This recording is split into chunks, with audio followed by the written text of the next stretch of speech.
The Real ID Act is an unprecedented invasion of the privacy of all Americans and provides numerous constitutional entanglements. The ACLU vigorously opposed the legislation when it was proposed and continues to oppose it as the states decide whether or not to implement it. It is our position that the states should opt out of participating in Real ID and that Congress should repeal it. Pennsylvania has the opportunity to opt out of participation in the program by passing House Bill 1351 or Senate Bill 1220. The Real ID Act essentially turns our state driver's licenses into a national identification card. Our licenses will still have the seal and name of the Commonwealth of Pennsylvania, but Real ID's federal mandate disempowers the states from controlling their own departments of motor vehicles. By mandating the linking of the state's DMV databases to each other, Real ID creates a new nationwide database with an unprecedented quantity of information available in one place. Proponents of Real ID claim that since the states will continue to maintain their own databases, that there will not be a single interlinked database of driver information. But this reflects a misunderstanding of how databases work. A group of separate databases that are linked to one another by a query system is exactly the same as one giant database. Think of how Google works.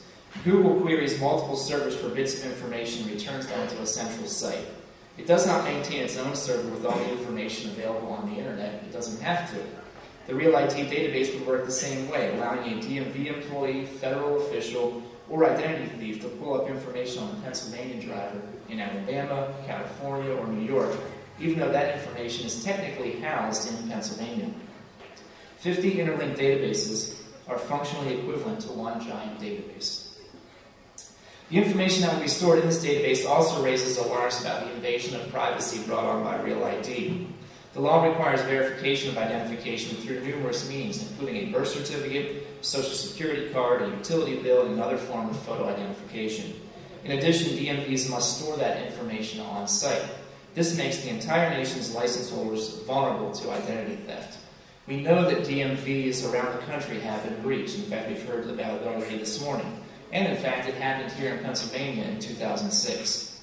In November 2006, the Wilkes-Barre Driver's License Center was burglarized and 2 computers used to issue driver's licenses were stolen. These also took equipment and supplies that could be used to make fraudulent driver's licenses and identification cards. During the investigation, PennDOT discovered the computers contained personal information of 11,384 customers who had their photos taken for a driver's license or identification card between August 30th of 2006 and November 28th of that year. The information stored on the computers included names, addresses, dates of birth, driver's license numbers, and the last 4 digits of social security numbers. In the case of 5,348 of those customers, the personal information included the complete social security numbers. The investigation also revealed that backup tapes were being stored in an unsecured location. Under Real ID, potential for having more people having this information vulnerable to identity theft increases. Proponents of Real ID claim that the federal government already has plenty of information about the nation's drivers in the Commercial Driver's License Information System and the Problem Driver Point System. But these databases are only for commercial drivers and those with points or outstanding tickets. If there is no overlap, there are approximately 55 million drivers combined in these 2 databases. That is a mere fraction of the number of drivers whose personal information will be contained in the new national database under Real ID. Security experts do not believe that Real ID will make our licenses more secure and fraud less likely. Privacy Rights Clearinghouse, the nation's leading group on identity theft, said in a February 2007 statement that Real ID will not only make current methods of identity theft easier for criminals, but, quote, will also create new opportunities for ID thieves to commit their crime, close quote.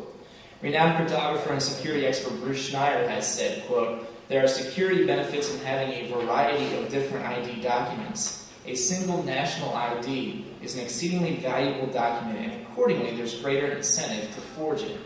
When someone asks me to rate the security of a national ID card on a scale of 1 to 10, I can't give an answer. It doesn't even belong on a scale, unquote. The Department of Homeland Security's own Data Privacy and Integrity Committee refused to endorse the department's regulations for implementation on the Real ID Act. The information contained on the license itself will also be vulnerable to attack. Under Real ID, our licenses will contain a machine-readable zone. Despite input from many organizations, including the ACLU, DHS did not require in its final regulations released earlier this year that the information on the machine readable zone be encrypted. This means that the information on the license can be exploited for a variety of purposes, and there is legitimate concern that the private sector will create a parallel database for commercial use by accessing the data on Real ID compliant licenses. In fact, we know that private businesses like bars and clubs already capture customers' personal information from their licenses. Last year, the Patriot News of Harrisburg published a cover story on this issue, and this article is a part of my testimony. The article described how a company that owns 12 bars and clubs in the mid-state accesses and exploits customer data. With the purchase of a simple scanner, the company obtains all the information currently on the licenses of its customers. In the article, the bar owner said, quote, "For us it is key. You capture names in the database for direct mailing. It's amazing the amount of information. We can break it down in a million different ways," unquote. One can only imagine how private businesses will further exploit the data available to them under Real ID. In a follow-up editorial published on February 28, 2007, Patriot News responded, quote, "Permitting anyone outside the law enforcement system to collect and parse this data raises significant privacy concerns. Beyond its use strictly for identification purposes, the law should prohibit anyone from storing the information on the magnetic strip for any reason," unquote.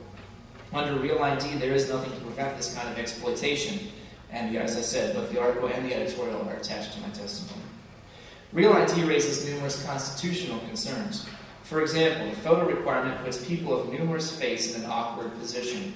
People of the Amish faith who object to having their picture taken, and Sikhs and Muslim women who wear head coverings will be forced to make the unenviable decision between upholding their religious tenets or obtaining a Real ID compliant card in order to access federal buildings and participate in other federal business. At risk in this choice are basic rights to freedom of religious expression and the right to due process and equal protection. In its final regulations, DHS ignored this problem. The states have been rebelling against Real ID, as we've heard already this morning. In April, Idaho became the latest state to opt out of participation in the program. Even since this committee's last hearing in Scranton 2 weeks ago, there has been news of states pushing back against Real ID. Under threat of gubernatorial veto, last week the Minnesota State Legislature passed an opt-out bill in both chambers with veto-proof majorities. Although Governor Tim Pawlenty did veto the legislation on Friday, he compromised by signing an executive order that allows the implementation of Real ID in Minnesota only after approval from the legislature. Minnesota's move is further indication of the rebellion by the states against Real ID. In other news from earlier this week, the Association of Corporate Travel Executives, for the first time in its history, gave its President's Award, its highest award, to an elected official. It's not unusual for associations to give awards to elected officials, but this was the first time in the 20-year history of the organization they did so. And they gave it to Senator Akaka from Hawaii for his stance on Real ID and for his primary sponsorship of Senate Bill 717, which would repeal Real ID. Throughout the debate over Real ID, including in recent weeks, proponents of the law have claimed that Real ID is a recommendation of the 9/11 Commission. This is false. The 9/11 Commission spoke to the issue of fraudulent identification documents, but did not specifically recommend the program laid out in Real ID.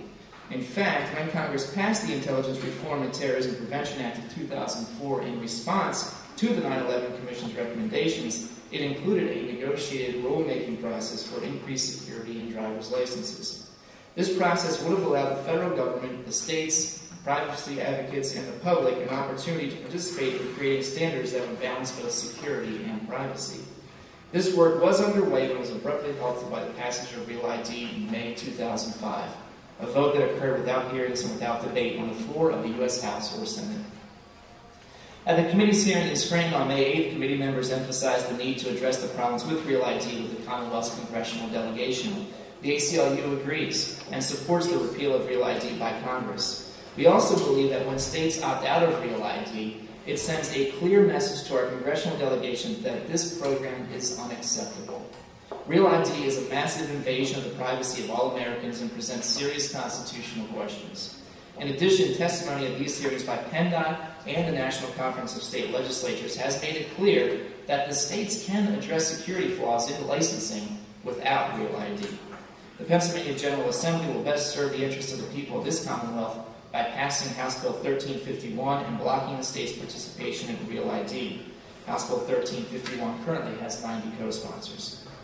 The information I presented this morning only begins to scratch the surface on this issue. More information is available at the website reonightmare.org. In addition, the ACLU of Pennsylvania has testified at 3 of the 5 hearings this committee has held, and that testimony is available on the legislation page of our website, aclupa.org.